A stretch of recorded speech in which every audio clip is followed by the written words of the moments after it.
رسالة لأمي عشان أنا جبت آخري.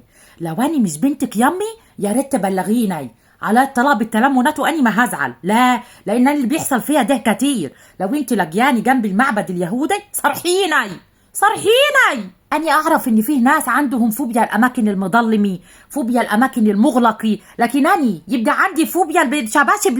لا يبقى أعدي من جنب أبدي شبشب أجري. لا يبقى شبشبك ملحقني زيري بيو. يبقى بتنشن إزاي يعني أنت يوم ما عرفوك إن أنت حامل دي عدت تتنشني؟ لا يم، لا بدك كل كلب بشبشب ويجي بقى مطرح ما يجي هو ورزقه. ما انتش قادره اشتري شباش، بمشي في البيت حافيه لاجل خاطرك يم. بدي عايزه اولع في كل شباش بالدين. وبعدين اني سامع بس نبي عمري ما شفت ان اي واحده بنتها نازله الشارع بتديها دعاوي، بتديها كلام حلو، بتديها فلوس. انا امي طول ما شايفاني ناس تديني الزباله.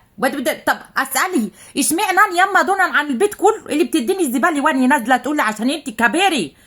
طب حلو اني كبير، لما اجي اتحط في اي موقف ويبقى فيه تحمل مسؤوليه ماني كبير تقول لي لا انت صغيره اخاف عليك تخافي تعرفي تتصرفي. انا ما بكبرش غير في الزباله يم. لا اله الا الله يا ربي.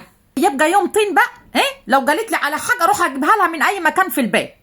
تفضل تقول لي على مكان اروح ادور عليها 999 مره، ان الاقيها في مره ما في. تقول لي ولو قمت جبتها لك، اقول لها قوم ماني ضم مش هتلاقيها ماني دورت كتير. تخش جوه تتلفاكي.